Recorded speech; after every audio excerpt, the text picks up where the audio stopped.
Dark by Design may contain graphic and/or explicit content. Audience discretion is advised.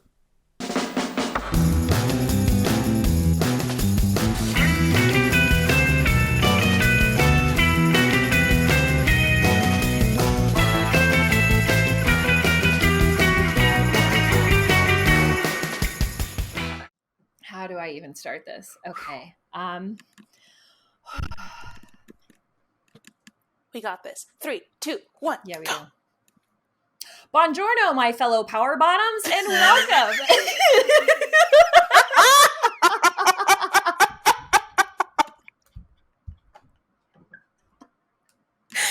That is an intro. That was the intro of the century, my fellow power bottoms. I'm glad you liked it. I had a lot of fun with my notes, and I want to make this a really weird episode. Yeah. Because it's so bizarre. What's the opposite of a power bottom? Power top? I think. I'm definitely a power bottom, though. Yeah. Oh, I'm so a bottom. Yeah. Oh yeah, I'm bottom. Oh, by the way, I'm Rachel. I'm Bev.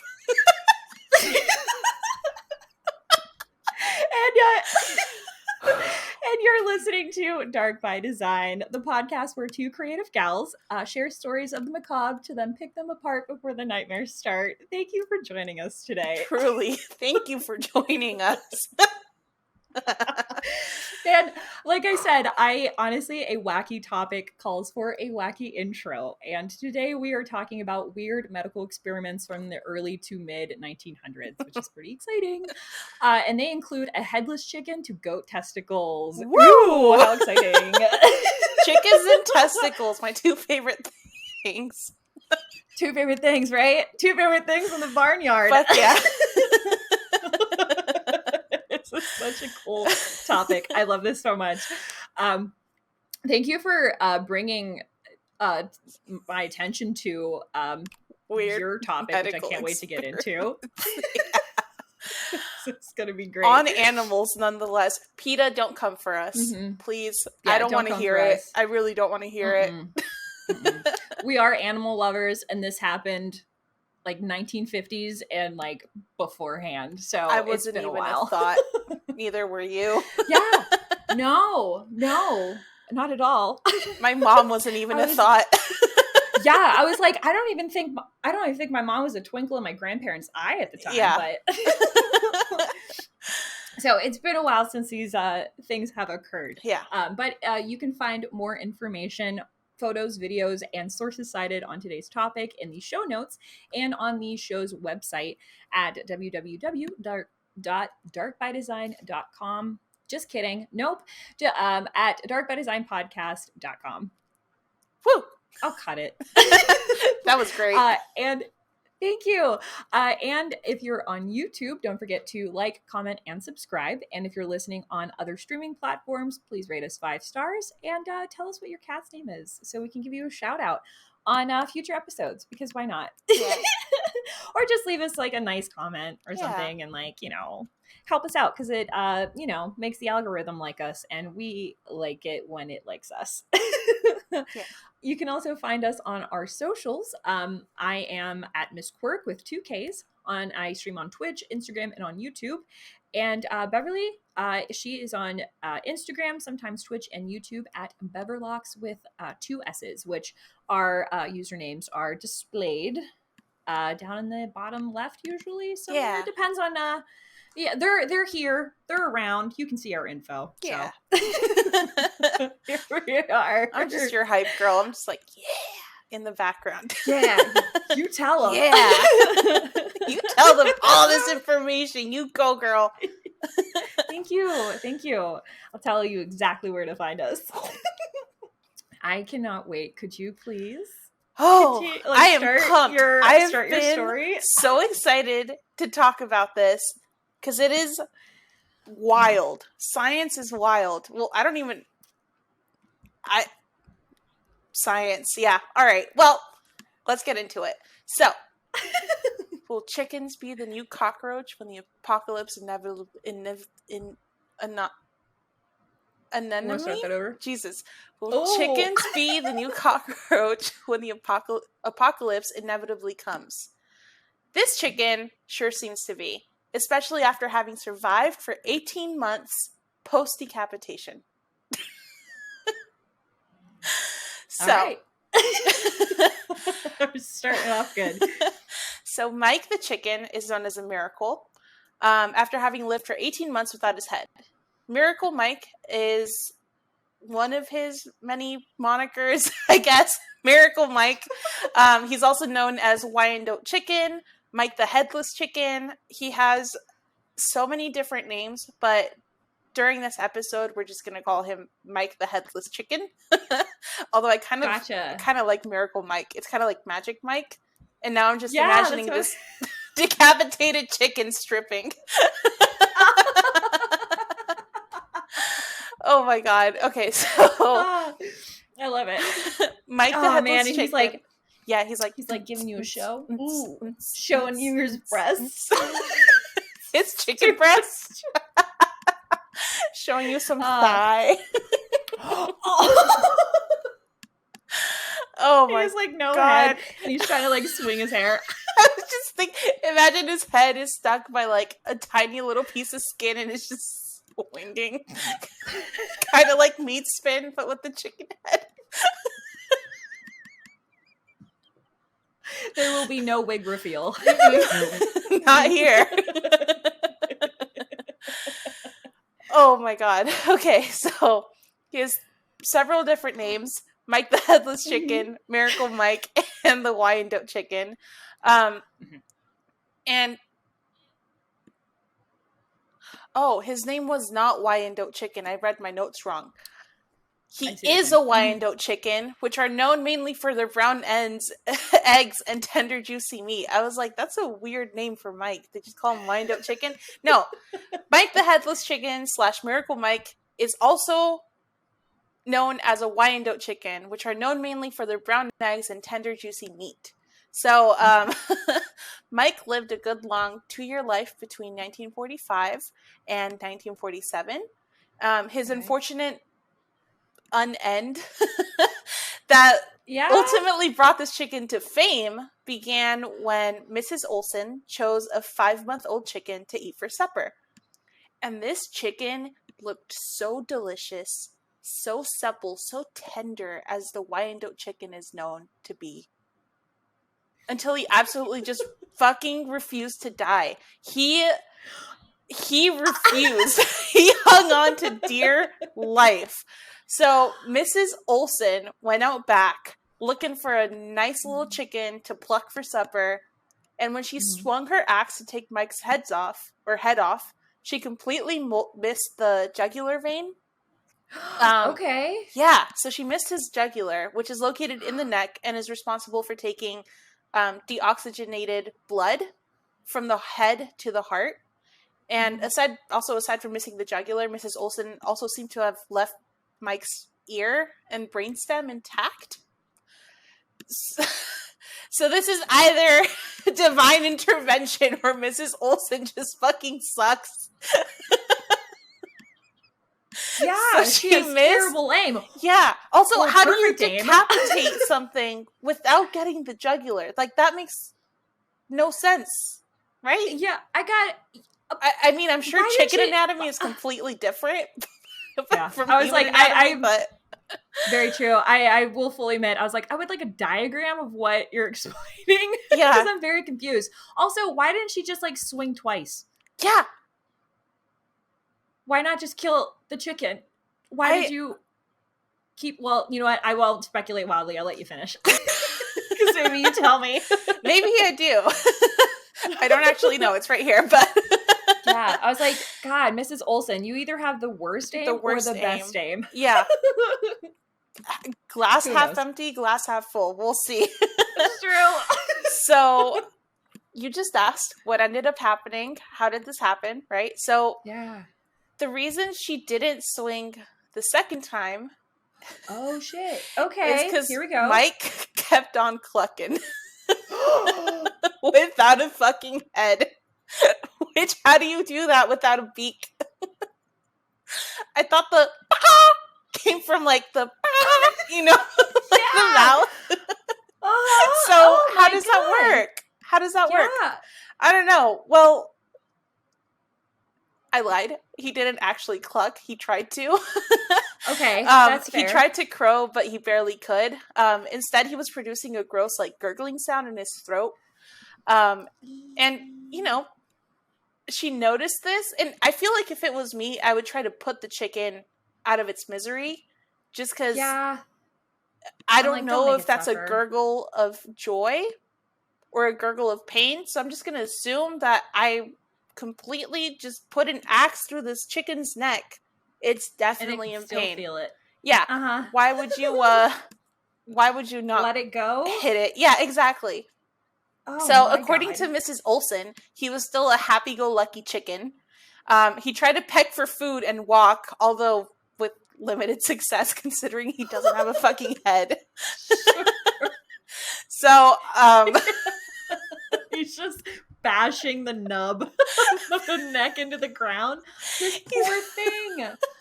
He's bashing his brainstem and his ear into the little pellets of food. Oh my god. But yeah, I don't know. I bet Mrs. Olson felt bad. So rather than putting Mike out of his misery like any normal person would, she decided to care for him by feeding him his water and food through an eyedropper directly into his throat. Okay, this is weird. But also, follow-up, I would probably do the same thing because I would feel so bad. But imagine, oh god.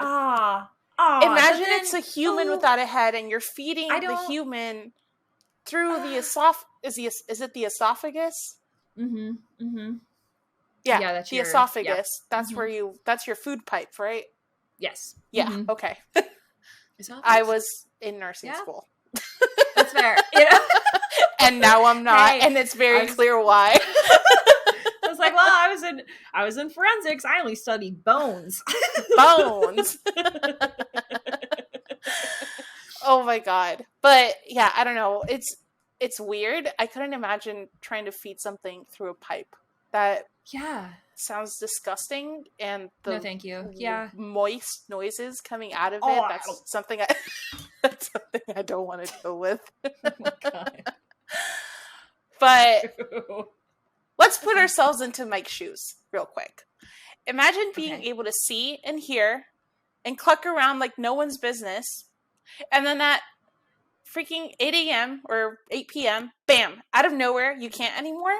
Some crazy old woman just grabs you by the neck, swings you around a couple of times, slams you onto a table, and then bam, axe right into the neck. But boom, you're still alive. Oh, I can't cluck, I can gurgle. Give me food, bitch. Like, it's just, imagine the day this poor chicken just had. Mike was happy. He was just living his best chicken life. But they wanted freaking chicken. Dinner. Which combo you picking? You know, like it's just bad. I don't know. Oh man, Miss Olsen. I don't know if she's like the antagonist or protagonist. You know what I mean? I'm like, are you the villain or the hero? Because I don't know. Oh, she's Dr. Frankenstein at this point. Oh, she's for sure Dr. Frankenstein. Mike the monster. Mikekenstein. Mikekenstein. Oh, I love that. We should put that in our book. Mike the Headless Chicken. Oh, 110%. Oh my goodness. So I'm just wondering, did Mike have a thought process still? After well, his brain stem is still intact. So is he still able to process, like, do chickens have thoughts? Can their brains handle that? Ooh, I'm not quite sure. I feel like they wouldn't. Have a very tiny brain. They have a little, like, I don't know, like poop pellet brain. It's like this small. Got it. Right? Got it. So I feel like he wouldn't have had any thoughts anyway other than food and water. True. I don't know. But I don't know. It's weird. I feel like to he think probably, about. yeah, it's a weird concept that not everything is as conscious as we are. Yeah. Also, I think with the brainstem, I do believe that. Well, I think at least with humans, that's where our like all of, like the What is it? that's The where like our pituitary body gland? stores like the yeah, it's that there's that too. But it's like that's where our brain keeps like all like the automatic functioning of our body intact, I think. I Like so like see. that's where your like that's what it's responsible for your breathing and your heart beating and essentially keeping you Ooh. alive, like all like the basic things that you don't innately have to do to keep yourself And alive. think about, right. Mm-hmm. If I That's remember really cool. correctly, but don't hold it to me. So You're correct. And okay. if she's not correct, don't tell us. We don't want to. No, I'm just kidding. Also, Cite if you me guys in the happen to comments know, below. exactly, if you guys happen to know what size a chicken's brain is and whether or not they can consciously think about their actions, let us know in the comments below, please. We would love to. We would love to hear from you. Imagine how frustrating it must have been not being able to eat after pecking for hours and hours and hours. Some days I'm just really thankful I wasn't born a chicken. Yeah, for real. Like, because holy like shit, today dude. I was able to make my coffee. I was able to get up and get myself a cup of cereal. Yeah. I'm lucky I don't have to worry about some crazy old lady running after me and chopping my neck off, you know? Oh my god, yeah. The life of a chicken. It's just rough. When word got out of the miracle headless chicken, the Olsens literally became famous overnight. Wow. They started making so much money with Mike. For nearly 18 months, he was being presented at sideshows and was getting photographed by dozens of magazines, including both Time and Life. We'll include pictures for sure here for you guys to see.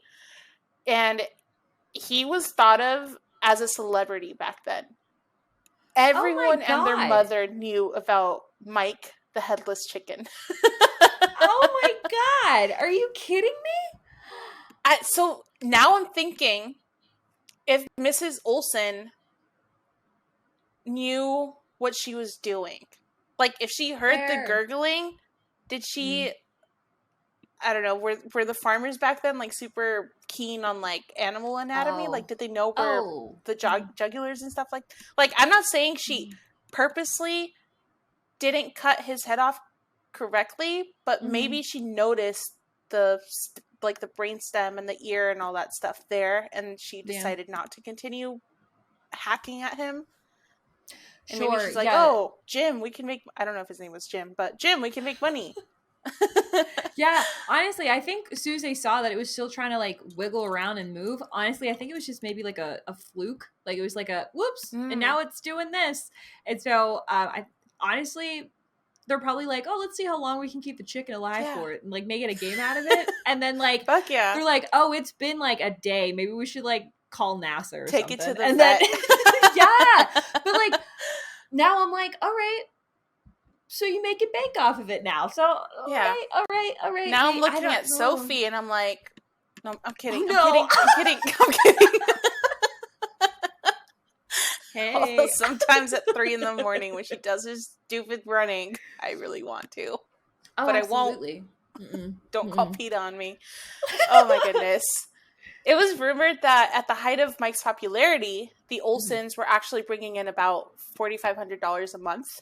So with inflation, that equates to $51,000 a month today. Art is so lucrative. It's Art the most lucrative thing in the world. Oh my god, are you kidding me? Do all the artistic things. Yeah.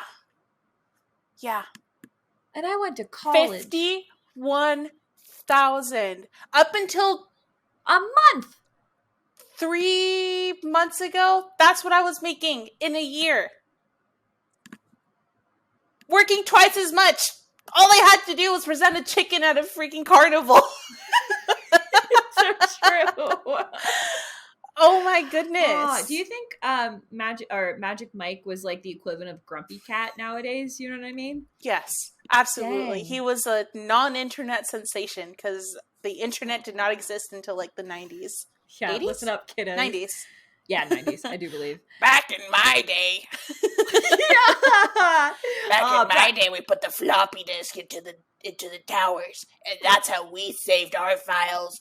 Oh, you don't know what a Walkman is? Oh, you kids. Oh, you uncultured kids, you swine. Okay, I'm done. You have it too I don't know good what that was. Very good. Back in my day, yeah, chocolate. Back in my day, when they first invented chocolate. I'm sorry.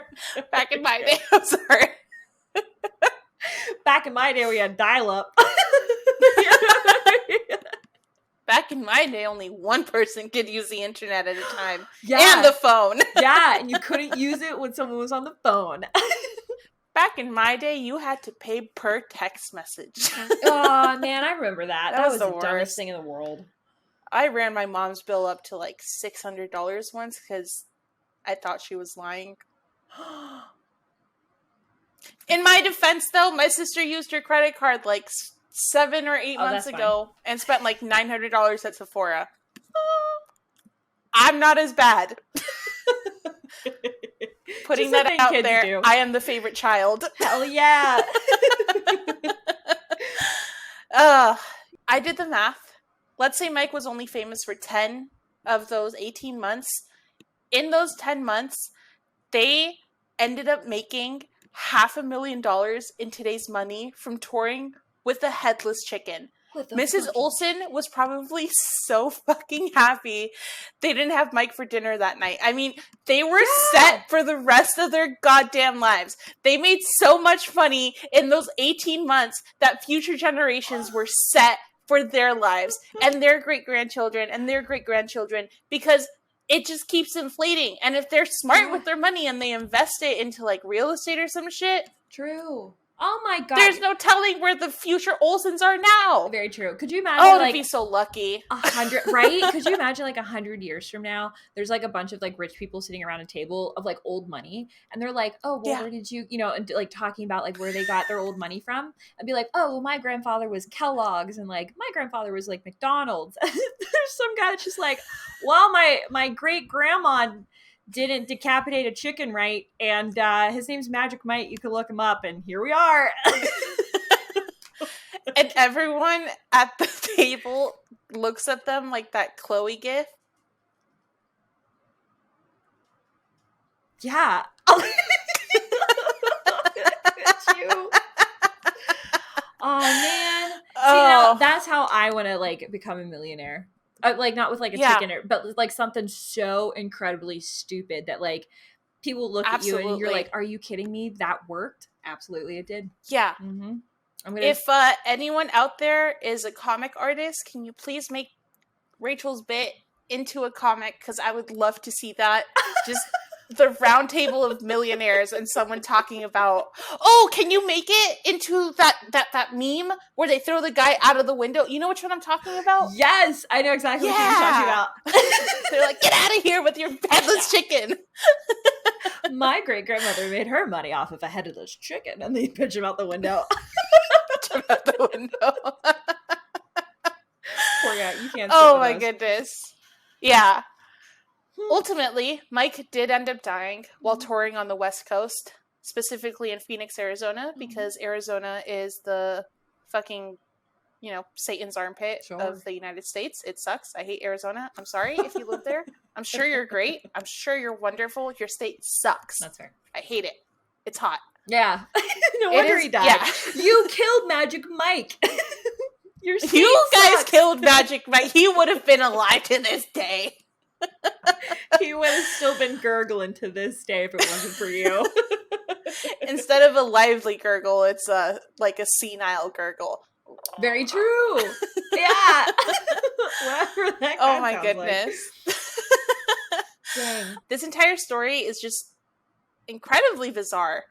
It really shows just how wild and unbelievably intricate the body is. Not just humans, but apparently chickens too. I mean, I'm sure someone out there with a fucked up mind has probably tried this on a human before. Oh, 100%. But the dark web exists for a reason. I would not put it, past them. Mm-hmm. Yeah, the dark web does exist for a reason. You're absolutely right. Mm-hmm. Oh my goodness. Mm-hmm. Scary places. I've seen so many things. Oh, we should do an episode on dark web stories. Fun fact, a couple of my friends at another college that was like right adjacent to us, they were like really big, smart computer science majors. And one of their projects that their professor made them to do. Is it the college I'm thinking of? Yes. Yeah. Okay. Yeah. It's the only super big smart college that was like right next to us. Yeah. Burn! Sick burn! Oh! For us, yeah. Ow. Yeah. Well, you know what? At least I'm smart enough to know. No, but no, one of their assignments from their professors was to go onto like the dark web and like find shit, like listings and stuff like that. And yeah, it was one of their projects. That is so dangerous. Yeah, they showed me how to get on, and I'm like, I don't want to know, but I don't want to do this. So the human body is crazy. Mm-hmm. Chickens are crazy too. It is believed that Mike didn't bleed to death during the original beheading because of a blood clot formed in his jugular. So I guess they did actually end up cutting the jugular, but the blood clot formed fast enough to where he didn't bleed out. Gotcha. Since most of the chicken's bodily functions and reflexes are actually controlled by the brainstem, Mike's tiny little body kept going once he lost his head. He was a well-oiled machine and nothing was going to stop him. God bless him. He was able to breathe. He was able to control his heartbeat, and he was able to know when he needed to eat, how to eat. I guess he got accustomed to getting like the drip food through his esophagus. Yeah, so in all honesty, he was still good. How did this motherfucker breathe without a nose? Was he just slurping around everywhere? Just breathing out of his neck? He was probably just gurgling, breathing out of his fucking esophagus. Or maybe he had a windpipe? Mm-hmm. Yeah, it's crazy. So something that's crazy is that when chickens are usually beheaded, their neurons still fire like a motor program which causes them to run. So I don't know if you've noticed, I don't know if you've ever seen an actual chicken be decapitated before. I have not. But what my grandma told me is that in Guatemala, they used to have to kill their own like hens for dinner and stuff. Sure. This is so brutal. She used to catch a chicken by the neck, swing it around, yeah, so that it would crack its neck, yeah, and then like throw it on the ground. The chicken would run around for a little bit and then just fall over. And she said that was the more humane way of doing it, which I disagree. I think the most humane way of doing it is just getting it over with and chopping their fucking head off. Yeah, I agree. So their brains don't know what the fuck is going on. Grandma, what? Rather than swinging a chicken. Grandma, what? Around for God knows how long. Oh my God. Grandma, what? Common sense. Abuela, no. Abuela, no. Just, wow. Okay, thank you, Grandma. Yeah. Thanks, Grandma, for that horrendous history lesson. Thank you so much. That is something I never want to hear again. Not even once. I don't want to think about the visual. Mm-hmm. Yeah. Just the cracking of the neck. That's something I don't want to deal with. Alrighty then. Mike's legacy actually still lives on to today. He has his own website, which we'll be linking in the descriptions below, as well as a festival created after him, which I think we should go to and make a vlog on. I think that would be great. Oh my God, I would. It would be so much fun. I would be so honored to go to this festival with you.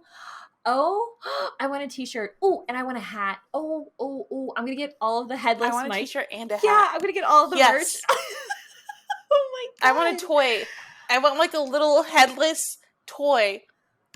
It's going to be so cool. And it gurgles. Yeah. Bike the Headless Chicken Festival is celebrated yearly in Fruta, Colorado, the first week of June.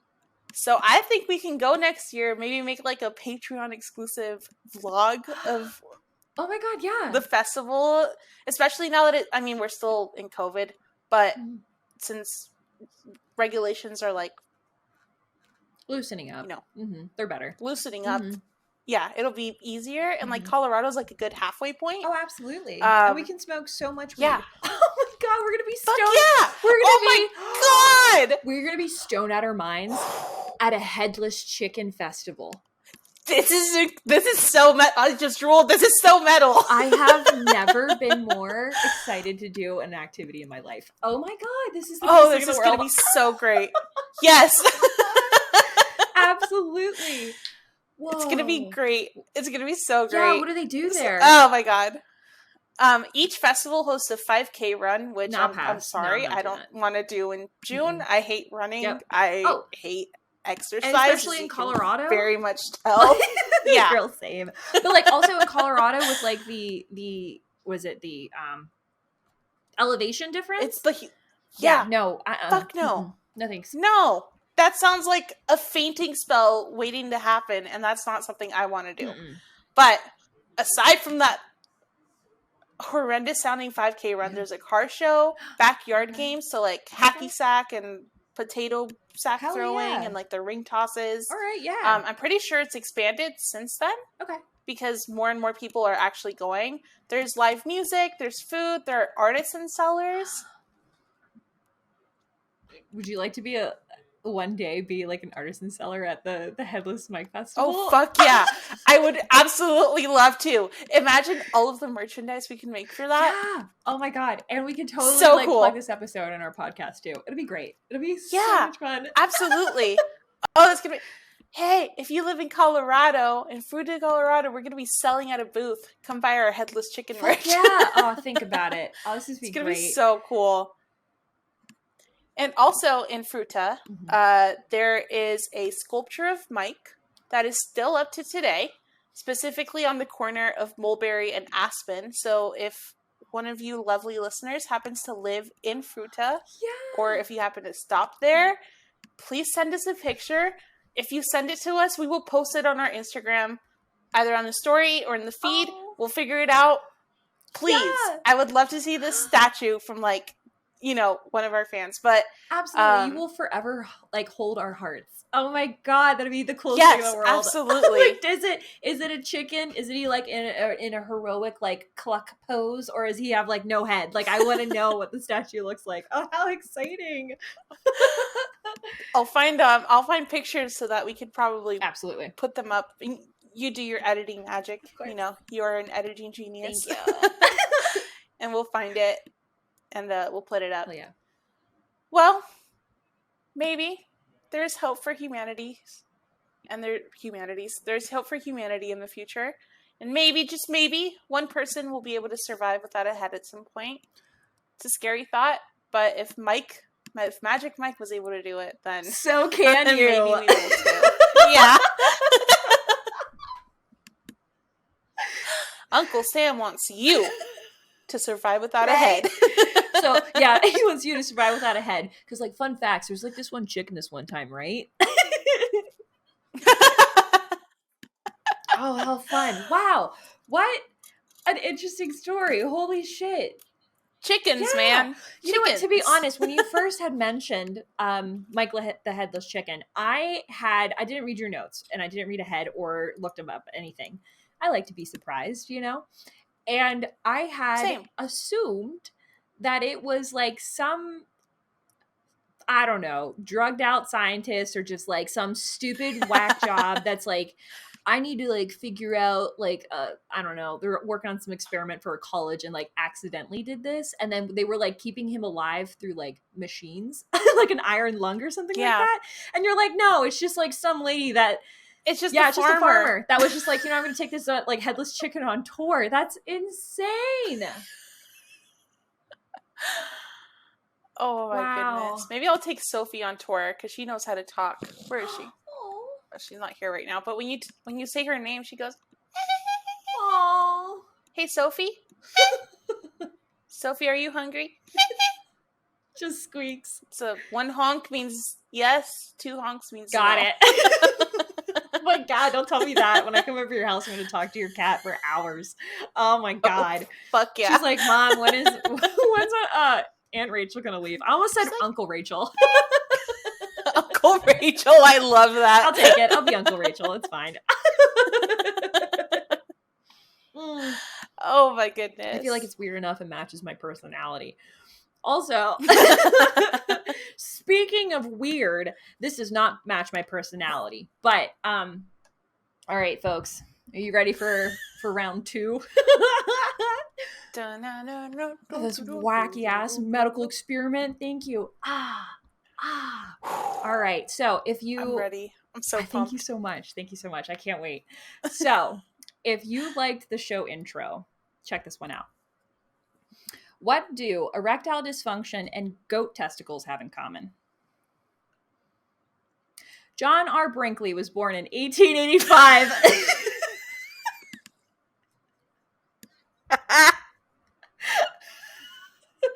To a poor Appalachian mountain family in Veta, North Carolina. His dream was to become a doctor, as his father had worked as a field medic during the Civil War. By 10 years old, he was actually orphaned and went to go live with his aunt. But don't feel bad. Don't feel bad, because this guy's a tick, and, like, let me tell you why. Okay.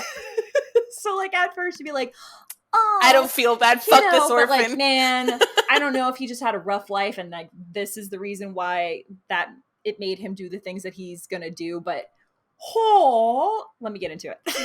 It's just so wacky. So, at the age of 20, he married a local girl named Sally Wyke, and they joined a traveling medicine show where they sang, danced, and peddled a bogus cure-all. So, like a snake oil medicine. And all this... A snake oil salesman. Yeah, that's how he started out, so you know it's going to get good. Cool. Yeah. So all this hooting and hollering about snake oil built Brinkley's confidence, and in 1908, he applied to Chicago's Bennett Eclectic Medical College, which is an uncredited institution. Shocker. So, what's eclectic medicine, you may be asking yourself? Because I had no idea what it was. I am asking myself that. Yeah, but it sounds like a lot of horse shit, which it is. So, is it like hot springs and stuff like that? Yeah. Well, yeah, it's like essentially using anything but like actual like medicine to cure medical ailments. Essentially snake oil, but in like a college form. So, great. Yeah. Oh, yeah. Eclectic medicine was a branch of American medicine that was made using botanical remedies along with other substances and physical therapy practices to cure medical affliction. It was popular in the later half of the 19th and the first half of the 20th century. The word eclectic refers to those physicians who employed whatever was found to be beneficial to their parents or to their patients, aka snake oil treatments. Great. So it's like essentially nowadays like weight loss pills today. Yes, Kim Kardashian with like the weight loss stuff, or like the essential oils, and they can like, I don't know, like cure-alls. Oh my god, if you use these we're never gonna get sponsored by Sugar Bear Hair because of this right now. That's okay. I'm sorry. I apologize, but I wouldn't want to. I don't want to be sponsored by him. You know? Okay. If you take one gummy a day, you're going to grow hair as long as I have on my wig right now. It's great. It's going to be long and strong. Just like I can pull it. Oh, my wig came off! I hate them so much. I hate those things. I hate those things so much. There is no treatment. Don't put freaking horse shampoo into your hair. It does not work. Mm-hmm. Literally, just get regular haircuts and don't put heat treatment on your hair and it'll freaking grow. You don't need to take Sugar Bear Hair gummies. The cake's a lie. It's snake oil, essentially. Yeah. It is a lie. Weight loss pills? Bullshit. Just stop it. It's all I'm done. Okay. Stupid stuff. Rant over. You're good. But oh boy. Uncredited institution or not, Brinkley dropped out of college, left his wife and son, drank heavily, and then headed to Greenville, South Carolina in 1913, where he became an electromedic doctor. What's an electromedic doctor, you may be asking yourself? Honestly, no clue. I think honestly he just made the shit up like he's been doing everything, because his specialty as a electromedic doctor was injecting colored water into the buttocks of impotent men for $25 a pop. So yeah. Yeah. What's that in today's money? Which is an equivalent to, brace yourself, $740 in today's money. Holy shit, for getting fucking food coloring water in your ass? Yeah, to cure your erectile dysfunction. What was that supposed to do? What? Yeah. Oh my god. For sure. So, with the looming fear of dissatisfied customers, because obviously there were many, he fled to Memphis, Tennessee, where he met 21-year-old Minerva Minnie Jones. And in just 4 days, count them 4, they married each other. Yeah. That's true love. Absolutely. That is true love. Absolutely. Love at first sight. Disney would be proud. Love at first sight. But the honeymoon was cut short when Brinkley's new father-in-law had to bail him out of jail because he was arrested for passing bad checks and practicing medicine without a license. And upon release, Brinkley promptly enrolled in the Eclectic Medical University of Kansas City, where he surprisingly worked tirelessly for 3 years to achieve a bona fide diploma. I'm just kidding. He totally just... lying? Oh. Yeah, I'm totally lying. I was like, I feel like people back then could just forge a certificate. Like, that seems like something he would do. Yeah, actually, the school specialized in it. The school would issue a diploma to anyone who was willing to pay $100. Oh my god! Yeah. Yep. What? Absolutely. What is that, like 1,000? Because the 75 was 700, right? You know what? I'm not actually quite sure. I will have to check that out. But $1,000? Damn! Imagine if our tuition was $1,000. I'd be so rich right now. Oh my god! Yeah. I mean, I wouldn't be paying for the rest of my life. Yeah, it's fine. See, he's a smart one. He was like, "Why do you need the education when I could just buy one for cheap?" Exactly. But in 1917, Brinkley set up shop in Little Milford, Kansas, after acquiring more fake diplomas from diploma mills. And fun facts, he was able to legally practice medicine in Arkansas with an undergraduate license from the fake colleges that he actually never graduated from. So, yeah, think about that. Make it make sense. Yeah, evidently it's like that's back then in Arkansas, you didn't actually have to have an actual medical license. You can start practicing as an undergrad. It was weird. I don't know. Things have changed. That is so dangerous. But it was so bizarre. That is so dangerous. Yeah. Holy oh, shit. Actually, speaking of which was even more dangerous is that he won over the locals immediately by paying good wages, invigorating the local economy, and making house calls on patients during the deadly outbreak of the 1918 flu pandemic. For all of his later infamy as a charlatan, accounts of his success at nursing flu victims back to health and the length to which he went to treat them were resoundingly positive, which is shocking. Yeah, he seriously took care of these people. So I'm thinking maybe the training that his dad taught him growing up kicked in to play, and maybe he knew something. Yeah. Obviously he knew something to help these people out, but well, boy, that's insane. What I'm about to tell you. If you think that we're not even at the crazy part yet. Holy shit. Oh no, this is like a snowball effect of just complete and utter horseshit. It's just gonna get bigger and bigger. Buckle up. Chaos. So now for the goat nads, right? So patient Bill yeah. We're doing it. Patient Bill Stitsworth, a local farmer, complained of a lifeless libido, joking that he wished he was as randy as his billy goats. Brinkley looked Stitsworth right in the eye and said, "Boy howdy, do I have the perfect product for you."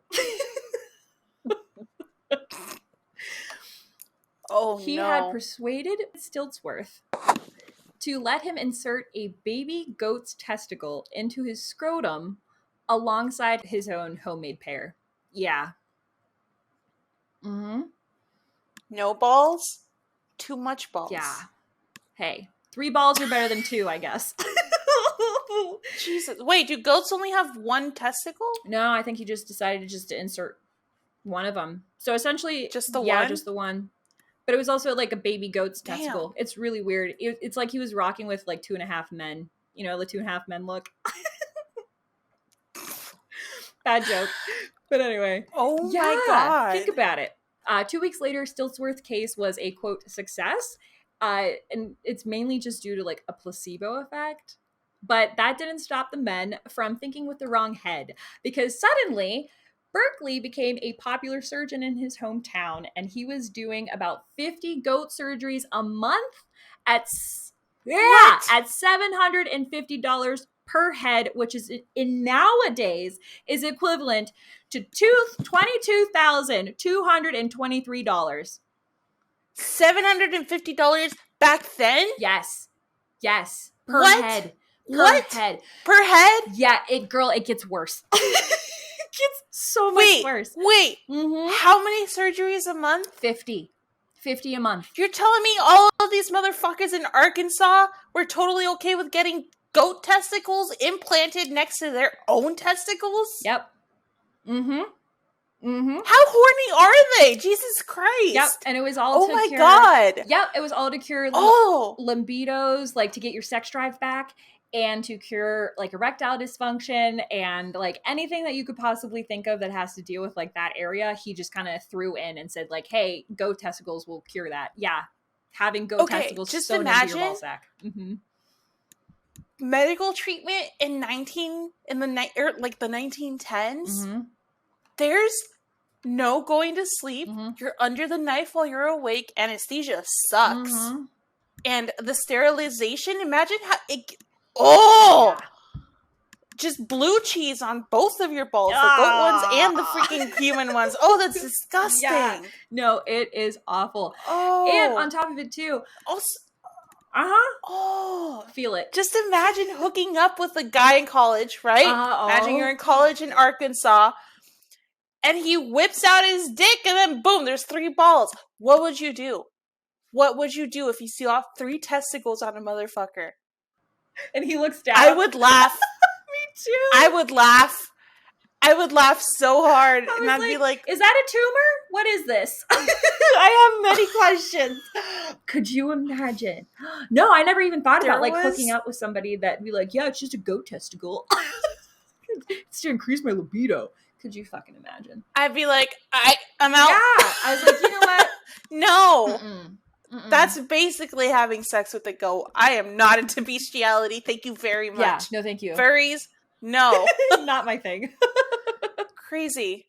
So he ended up going on tour across the U.S. showcasing this new surgery, and soon began offering infertile women goat ovary implants. But he found that there were far fewer female candidates, because I feel like they've sniffed out the bullshit much faster than the men did. We're clearly the better species here. Oh my God. Like, I don't know. These men are clearly thinking with their tiny dicks rather than their heads. Like, Jesus Christ. You think a goat testicle is going to increase your libido? No. Yeah, no. Fun facts. If anything, that's going to cause more issues. Like, what? Oh, we'll get to it. Oh my God. I'm sorry. I have so many thoughts going. I purposely did not read your notes. Yeah, it's fucking weird, man. And it gets so much worse. So in 1920... It gets worse? Oh yeah, honey, just you wait. In 1923, Brinkley established the radio station KFKB in Milford, Kansas. He diagnosed patients while on air and would always recommend his joy juice, which was just water and dye. That's coming back around. His sales for his joy juice alone back in 1923 was $10,000 a week. A week. Which in our standards today is just under $300,000.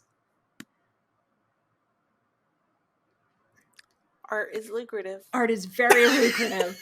Are you kidding me?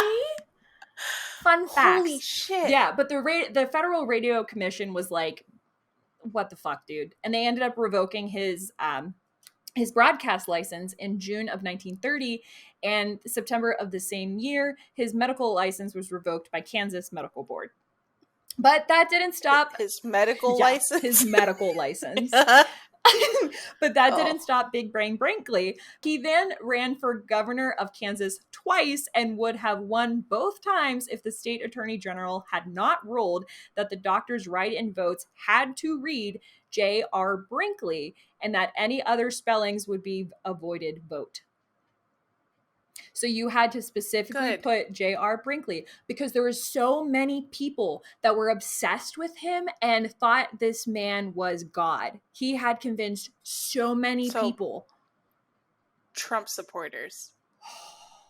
Oh, girl, like the parallels get so much worse. Give me like, just hold tight. So, yes.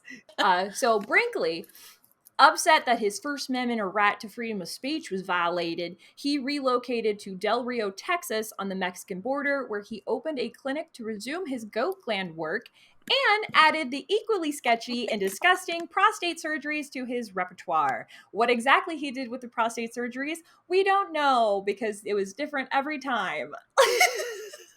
Was he just getting rid of the prostate? Well, I don't know. I didn't really look into it. Also, how do you do a prostate surgery back then? Like, do you use clamps to open the butthole? I don't want to think about it. Oh my God, this guy's wild. Yeah. And to stick it to the federal radio regulators, he also bought the Mexican station XER, I think it's pronounced Xer, and spewed his Christian right-wing Nazi manifesto to the majority of the U.S. Yeah. Are we surprised? Not in the least bit. And also, I would like to mention that this was around the same time that Hitler was starting to gain power in Europe. So like Nazis weren't like a known thing, but a lot of people were not were following like the same like thought pattern beforehand. He was definitely a Nazi sympathizer for sure. And thankfully in 1938, somebody finally was like, hey, yo, we got to take care of this. And that somebody was Morris Fishman, editor of the Journal of American Medical Association. He had published I like that name. Right? He had published a devastating expose on the doctor, documenting instances in which goat gland surgery killed or maimed his patients. Fishman called Brinkley a blatant quack. But of course, this terrible insult hurt Brinkley's fragile ego, and he sued Fishman for liability, which inevitably triggered his own downfall. The physicians Idiot. Right? Fucking idiot. Keep your mouth shut. Physicians testified that Brinkley's goat gland and prostate operations were frauds, and that the medicines he championed were mostly water and dye. The most damaging witness was Brinkley himself. He couldn't explain how his procedures worked, and his tales of surgery were terrifying. Because he doesn't have a medical license. Oh, he doesn't know shit. Let me explain. Like all these Facebook doctors today. I'm sorry. I'm done interrupting. I'm sorry. You're fine. It's just... Yeah. I want to rip my hair out. It's just frustrating. What? Yeah, and he made millions of dollars. And horrible. Yeah, he made millions of dollars doing this too, and people just ate it up. It's ridiculous. So the various procedures of how he would go about these surgeries. Sometimes he implanted the goat's gland whole into the testicle, like the ball sack. Or sometimes he would cut them up into slices and then insert them into the scrotum. Sometimes he sewed animal parts into a patient's abdomen muscles, and sometimes he just sewed them directly into the scrotum. So like on top of the scrotum.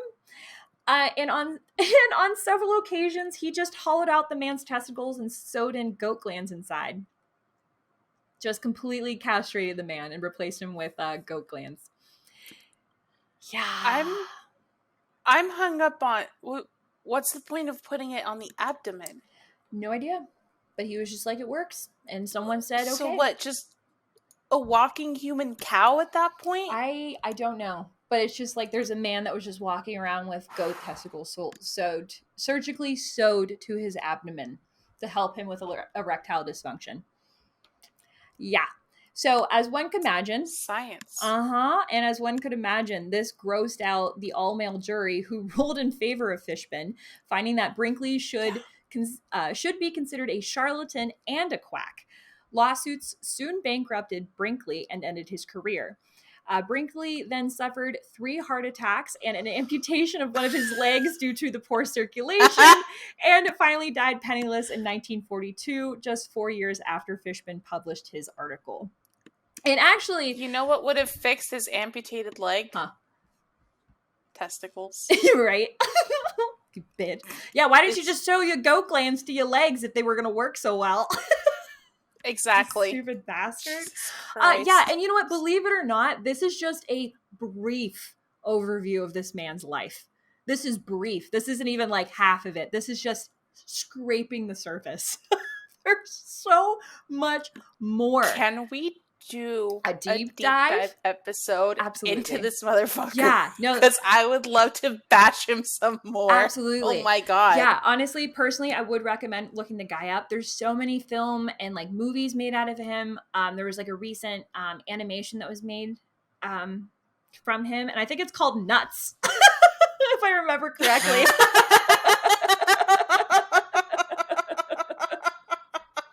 I love it. It's Nucking futz. Yeah, it's like it's such a fascinating case. But the things that I have learned from this particular man is that 1, confidence and charisma can get you anywhere in life. 2, absolutely. Yeah. 2, in the 1950s, the XR radio station that Brinkley had originally bought ended up hiring a disc jockey named Robert Weston Smith. And Smith called himself the Wolfman Jack and played a sexy new sound that blended country, pop, and electric blues, which AKA became rock and roll. So Brinkley actually, helped to pioneer rock and roll, which is like really... Is he one of the founding fathers of rock and roll? He's one of the founding fathers for broadcast radio. Yeah. For all this bullshit, because like the radio station, the XR radio station, he ended up like essentially making it like a powerhouse of a radio station that it was so like powerful that it was broadcasting all the way up into Alaska.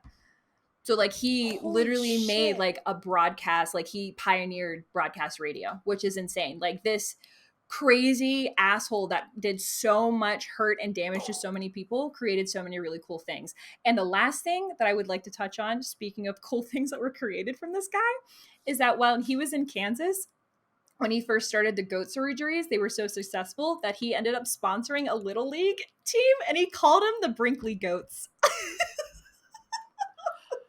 Oh my god, is that still alive today? I don't know, but that would be really fun. The Brinkley Goats Little League? That'd be so fun. Yeah, I hope it band is. Name. It is, yeah.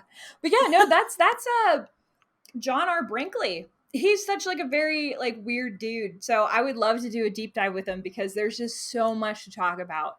It's, oh god, there's like so many issues that he had with his wives and just like interpersonal issues and like his family, and it's just wives. Yeah, he had multiple wives. Oh yeah. He had the wife that he left the child with, and then he had the wife he married after 4. What happened to her? Was she with him through all this bullshit? I do believe, yeah, and they ended up having a kid together. And they were with each other for I think like 10 years, and then they finally had a kid. Jeez. And people had suspected that he was like, he performed his own surgery on himself because he had bad libido because they couldn't have kids for like 10 years. But he said that no, he did not implant himself with a goat testicle. But yeah, and also another fun fact about him is that people regularly desecrate his cemetery, his gravestone, since like 2017. Well deserved. Yeah. But holy shit. What a fucking asshole. Wait, when did he die again? 1942. 42. Yeah, and it took until 2017 for people to start doing that to him. But I think honestly that's when his story became a lot more popular and circulated around the internet. Yeah. So fun facts. That's John R. Brinkley. Holy moly. Well,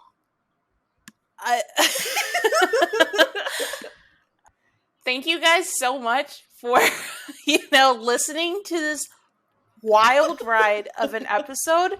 It has been absolutely bonkers. I think like our most insane one to date. Yeah, topics wise, absolutely. Yeah. 6 episodes in and we're talking about goat testicles and headless chickens. Like erectile dysfunction and fucking headless chickens. Great. So yeah, holy shit. Stay tuned for more. Yeah, stay tuned for more. This is the Dark by Design podcast. If you're watching on YouTube, please like, comment, and subscribe. And follow. Do we follow on YouTube? No, just like, comment, and subscribe, right? Mm-hmm. Yeah. Like, comment, and subscribe. Tell us if you would like to have goat testicles implanted into your own testicles. Would you or wouldn't you? Or if you're smarter than that. Mm-hmm. I feel like goat testicles back then are like the equivalent of like butt injections today. So like, would you? Oh, for or sure. Wouldn't you? For sure. Yeah. It's freaking wild. Oh my god. Mm-hmm. Also, be sure to hit the little bell icon so that you're notified when we publish new episodes. Absolutely. And if you're listening on Spotify, Apple Podcast, anywhere else that we are able to stream our podcast, please hit the follow and leave us a 5-star review there too, because that would be great. Yeah, it would. And again, like Rachel said at the beginning of the podcast episode, leave us a 5-star review. Tell us your cat's name. If you don't have one, leave us a nice comment and we'll read out your names in a future episode. Oh, yeah. And you can find more information about today's topic on the show's website at darkbydesignpodcast.com or on YouTube, Instagram, and Twitch at darkbydesign_podcast. Also TikTok, darkbydesign_podcast. And then we release new episodes every Monday at midnight, so 12 a.m. going into Monday. For those of you that are as confused about that terminology as I am. So 12 a.m. on Monday. 12 a.m. on Monday. Mm-hmm. Yes. Yes. All right. And we want to hear from you guys too. So remember, this is a 2-way relationship. If you have a creepy encounter, a ghost story, a personal true crime story, or an all-around creepy, spoopy story that you'd love to share with us, we would love to hear it. So please share it with your fellow Coven members and either DM us your story on our socials or email us at darkbydesignpodcast@gmail.com. Preferably send that in via email so that we don't lose it in our DMs, and just be sure to put listener story at the top. Yeah. But that has been episode 6, Weird Medical Experiments. Oh my god. Thank you guys so much for tuning in. And we will see you next week for more debauchery and weird shit. So, hey, this is what we're here for. You guys are the best power bottoms. Thank you so much. Stay beautiful, power bottoms. Love you. Bye. Oh, that was great.